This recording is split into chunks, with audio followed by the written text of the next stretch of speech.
Polémique Jack Lang, 86 ans, le geste fort de Brigitte et Emmanuel Macron. À 86 ans, l'ancien ministre essuie critiques et violences physiques. Le président et son épouse lui adressent néanmoins leur soutien. Les scandales politiques révèlent souvent la fragilité des réputations les mieux établies dans notre République. Jack Lang traverse actuellement une période tumultueuse qui bouscule son image d'homme de culture. Les accusations liées à l'affaire Epstein ont déclenché une vague de contestations virulentes contre lui. Par ailleurs, une agression physique en pleine rue vient noircir davantage le tableau de ses récents déboires. Néanmoins, des marques de solidarité émergent également, notamment de la part du couple présidentiel. Cette dualité entre rejet populaire et soutien institutionnel illustre toute la complexité de l'affaire. La défense acharnée d'un homme sous pression médiatique. Jack Lang a fermement réagi aux révélations américaines qui le mettent en cause dans l'affaire Epstein. Son avocat a précisé sur BFM TV que la justice demandait à Jack Lang et sa fille Caroline de prouver qu'ils n'ont touché aucun fonds de cette société. L'ancien ministre s'est donc expliqué auprès du Quai d'Orsay le 8 février. Les documents ont indiqué que Jack Lang avait rencontré Epstein via Woody Allen. En 2010, des déplacements familiaux à Miami se sont effectivement produits en 2014 dans une villa floridienne. Toutefois, l'intéressé insiste fermement sur le contexte déconnecté des crimes commis ultérieurement par Epstein. Jack Lang reste déterminé à collaborer pleinement avec la justice pour protéger sa famille. Cette volonté de transparence contraste néanmoins avec la tempête médiatique qui continue de l'entourer. Cependant, une autre épreuve, bien plus violente, allait bientôt le frapper dans la rue. Jack Lang a subi une agression violente le 8 février en marge d'une manifestation anti-pédocriminalité.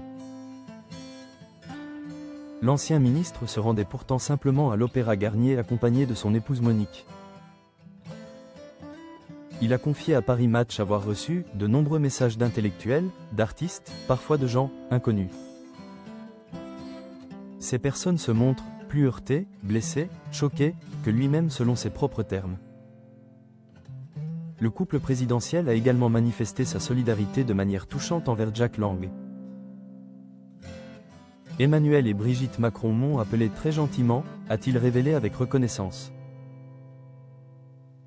Dans l'interview exclusive accordée aux médias, il a aussi rappelé qu'il avait toujours été très attaché à sa liberté. Les forces de l'ordre ont néanmoins démontré une rapidité, une gentillesse et une efficacité remarquables.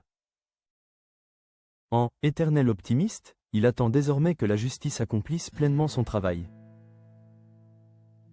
Pourtant, derrière cette agression se cache également une polémique financière qui nourrit la contestation.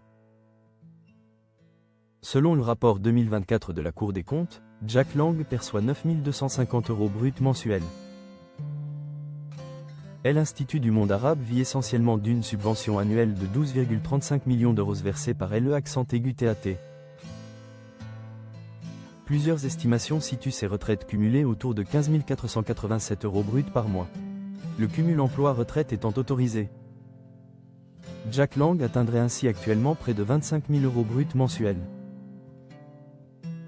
Ce montant global dépasse donc largement le traitement des Emmanuel Macron plafonné à 15 700 € bruts. Invité sur la chaîne parlementaire, l'intéressé a précisé trouver « normal » de percevoir cette rémunération. Entre 2013 et 2018, il a également reçu pour 195 600 € de costumes Smalto offerts.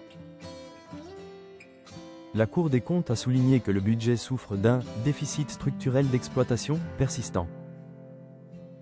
Jack Lang dirige finalement une fondation de droit privé dont le conseil fixe librement la rémunération.